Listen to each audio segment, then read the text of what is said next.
J'avais fait une vidéo pour vous montrer un peu mon système de comment je fais ma vaisselle. Ça n'a pas changé depuis toutes ces années, pas mal, non, pas changé. À part depuis quelques mois, j'ai un lave-vaisselle c'est un nouveau système qui est très très cool en fait, et c'est un système portable que vous pouvez apporter partout. Et donc je pensais que c'est une vidéo sponsorisée aujourd'hui. J'ai été payé pour vous montrer ça, et j'espère que ça va vous plaire. C'est vraiment un système révolutionnaire, donc je vais vous montrer.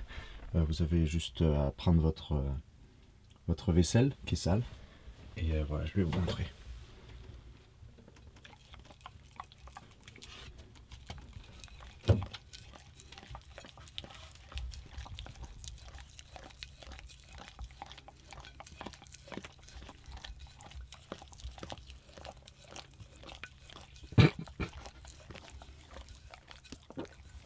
Leave it.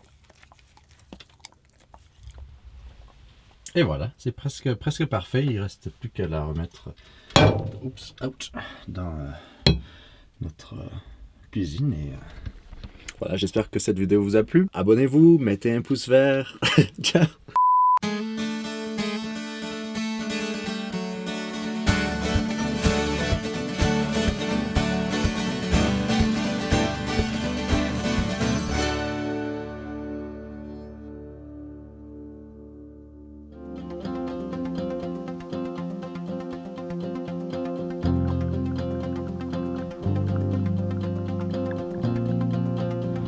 Salut tout le monde, j'espère que vous allez bien. Aujourd'hui, je vous amène avec Léo dans une routine annuelle. C'est une tradition près d'un lac. Je vous en dis pas plus. On y va maintenant.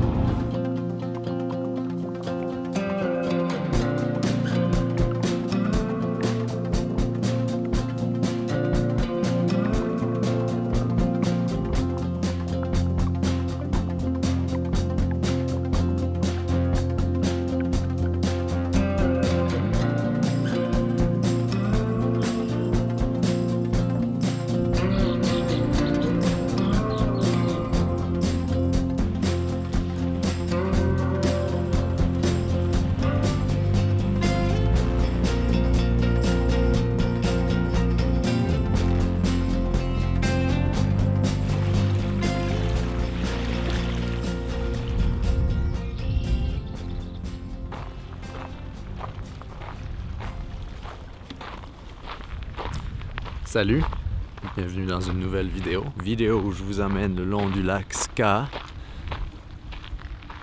pour une recherche un peu particulière. Chaque année, c'est un peu la chasse au trésor, le trésor des asperges sauvages.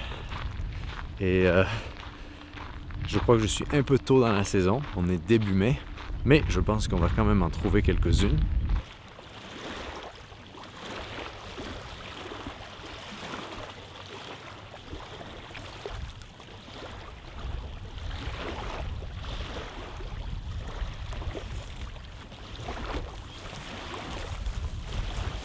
Alors les asperges, c'est assez difficile à trouver, c'est comme une vraie chasse au trésor, surtout qu'ici il y a plein de cette espèce-là un peu invasive qui est très très bonne pour l'été et pour vos cheveux. Ça s'appelle horsetail en anglais.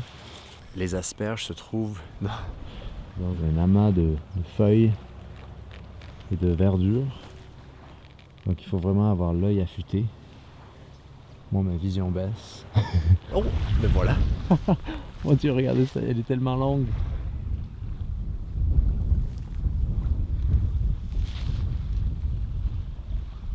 En général, quand il y en a une, il y en a toujours 2 ou 3 qui se cachent pas loin de là. Mais c'est toujours un immense plaisir de trouver des asperges en fait. C'est comme vraiment un petit luxe. C'est très similaire à une chasse aux champignons, et moi j'aime beaucoup parce que ici si vous passez par les environs de Penticton dans l'Okanagan au BC, vous avez tout un sentier que vous pouvez faire à vélo ou à pied avec votre chien, souvent sans laisse, c'est assez possible. Et ça fait tout le tour du lac, et le lac est immense, en fait c'est des dizaines de kilomètres je crois. Et il y a des asperges.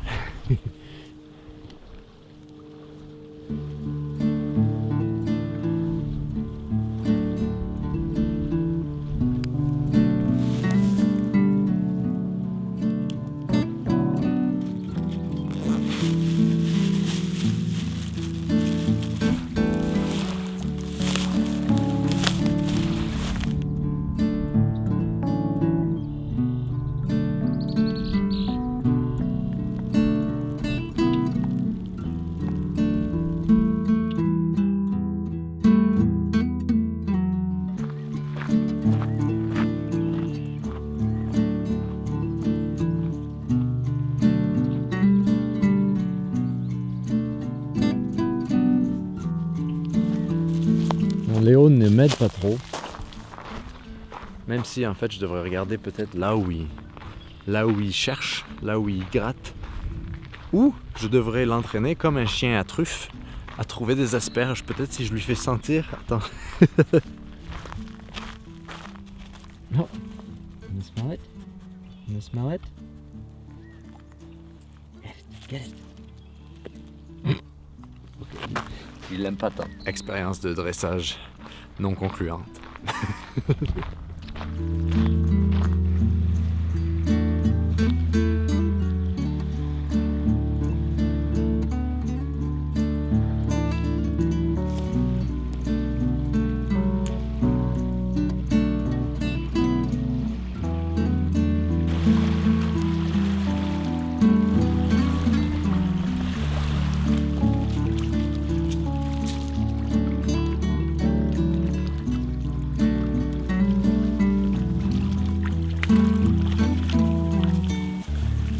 Ce qui est très intéressant, c'est la façon dont, petit à petit, quand vous êtes à la recherche de n'importe quelle plante sauvage, votre œil va commencer à comprendre et savoir où chercher.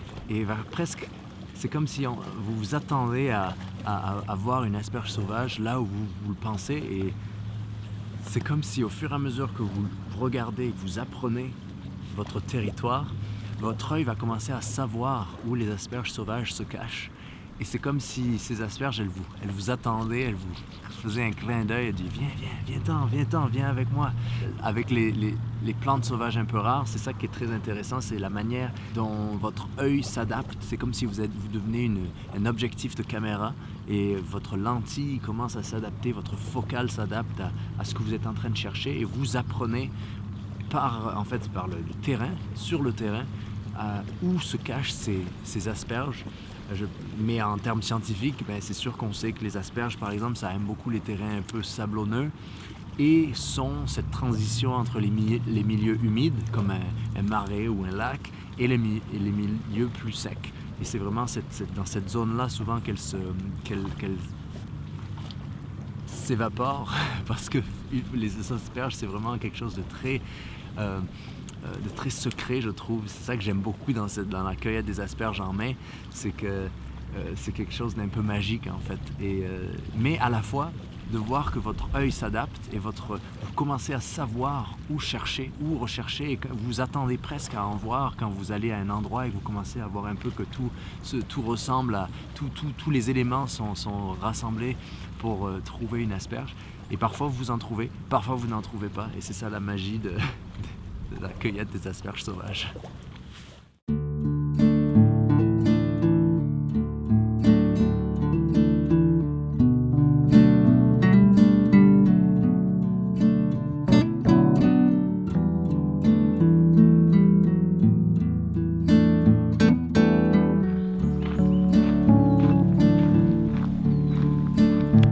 Je pense qu'il y a deux sortes d'humains. Et vous pouvez me dire dans les commentaires quelle sorte d'humain vous pensez être. Il y a ceux qui regardent dans l'air, les étoiles, salut Joatsu, les étoiles, les oiseaux, le ciel, les avions. Et il y a ceux qui regardent en bas, les champignons, les asperges, les légumes, la terre, les traces d'ours, les défécations d'animaux. Et moi je pense que je fais vraiment partie de cette deuxième catégorie qui est plus les fermiers et les traqueurs que les observateurs et les astronomes. Vous dites-moi, ce serait intéressant peut-être qu'on va voir si c'est 50-50 dans les commentaires si vous me dites de quelle catégorie vous faites partie. Et je crois que c'est ça qui est intéressant dans l'humanité, c'est qu'il faut de tout pour faire un monde. Et c'est vraiment, c'est toujours fascinant de voir que tout le monde est intéressé par différentes choses et que c'est comme ça qu'on se complète et c'est comme ça qu'on vit ensemble. Même si on l'a un peu oublié comment faire. Ce que j'aime beaucoup aussi avec les récoltes sauvages, c'est que ça vous rend humble, c'est très reposant pour l'ego parce que dans le fond la nature elle ment pas et donc tout ce que vous pensez croire c'est la nature qui a la vérité et vous devez juste vous adapter à cette vérité-là et l'accepter en tant que telle. Parce que s'il y a une asperge là, ça veut dire que elle donne raison à la nature, qu'il y a une raison pourquoi cette asperge a été trouvée là. Et je trouve ça très reposant en fait, parce que dans un monde où beaucoup de nos faits sont de la fiction et de nos faits sont inventés et sont interprétés, mais dans la nature, il n'y a pas vraiment beaucoup ça. Tout ce qui est biologique, tout ce qui est réel, en fait, c'est vraiment la définition de la vérité, c'est la nature. C'est même quand on la modifie, vous pouvez détruire ce que vous voulez. La nature, elle va trouver un moyen de s'exprimer si vous la laissez s'exprimer. Et c'est ça la plus belle des vérités, je trouve. Et j'aime beaucoup, en fait, de pouvoir voyager dans ces espaces-là, dans des écosystèmes différents, et essayer d'en apprendre sur ce que vous pouvez trouver, sur ce qui peut vous nourrir, à la fois vous nourrir en termes de nutriments ou de plaisir, mais également vous nourrir votre esprit. Et je trouve ça fascinant à quel point l'humain peut s'adapter à n'importe quoi, parce que pour trouver, enfin ça prend pas vraiment beaucoup de connaissances à part une vraie intelligence de la nature, et ça prend pas beaucoup de diplôme ou quoi pour comprendre que voilà, il y a une asperge, je peux la ramasser, tout le monde peut le faire, et ça prend juste la volonté, et l'expérience vient en le faisant, et elle vient au fur et à mesure des années. Il n'y a pas de cheat code, il n'y a pas de manière de tricher avec ces choses-là, alors que le reste de notre humanité, c'est très facile de tricher tous les jours pour faire croire qu'on connaît quelque chose ou quoi, alors qu'avec la nature, eh bien, c'est seulement en la vivant qu'on peut vraiment la comprendre et surtout apprendre à la connaître. Ce que j'aime aussi me rappeler, c'est que finalement, la valeur dans tout ça, c'est à la fois la nourriture, mais c'est aussi ce que ça vous a apporté, les gens que ça vous a fait rencontrer, toutes les choses en fait que ça vous a fait vivre, d'aller dans cette recherche de choses sauvages.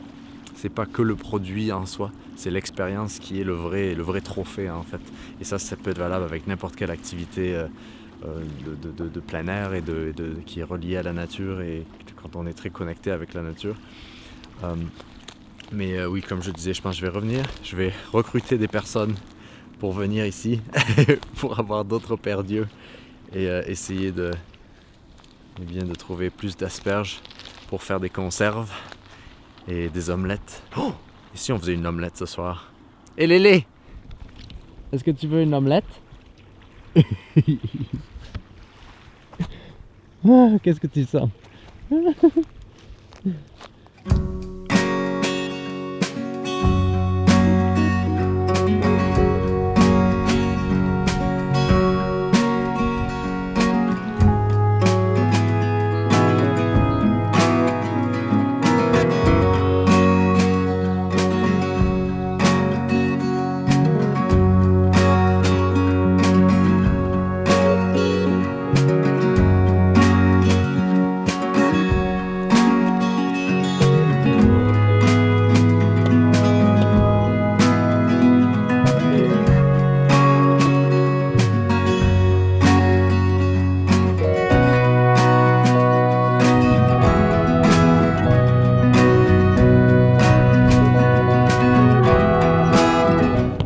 On s'en va à la recherche d'un spot. Venez avec moi.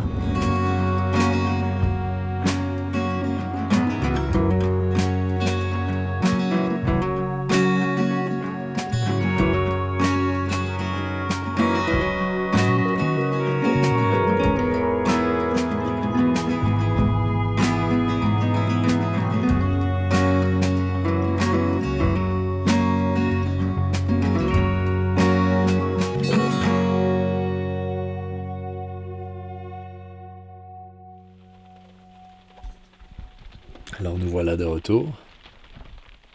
Le petit Léo il fait dodo.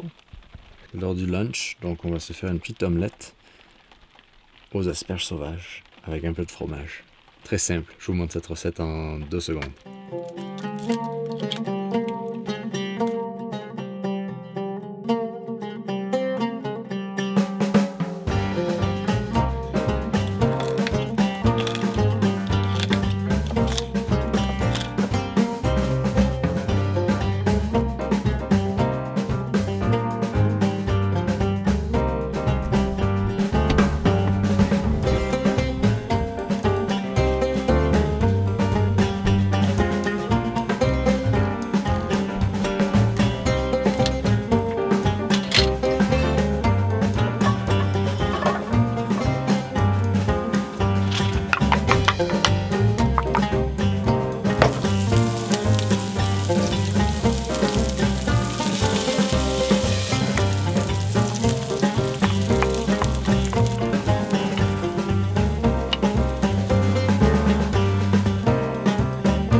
voilà, petite excursion d'asperges sauvages. J'espère que cette petite vidéo nature vous a plu. C'est, avant que je déguste mon repas chaud, c'est l'une des dernières vidéos, et oui, que je vous montrerai depuis la boîte campeur. Et oui, c'est la fin d'une petite aventure qui aura duré 3 ans, avec cette boîte campeur qui m'a amené à beaucoup d'endroits, et à la fois pas tant, qui m'a gardé à certains endroits. Donc je ferai une vidéo pour vous parler un peu plus de tout ce qui se passe. Bien sûr, je continuerai à vous faire des vidéos. Il va y avoir beaucoup d'autres vidéos d'excursions nature, de randonnée, de camping, de vie avec Léo et de ramassage de trucs sauvages ou de trucs plantés. Toutes les choses de ma vie en van que vous aimez. Et je vous en dis plus dans la prochaine vidéo parce que c'est en train de refroidir et j'ai assez faim. Léo aussi, je pense qu'il a faim. Un petit buddy. Donc sur ce, moi je vais déguster et je vous souhaite le meilleur. Et je vous dis un bon appétit. Évadez-vous et à très vite. Ciao.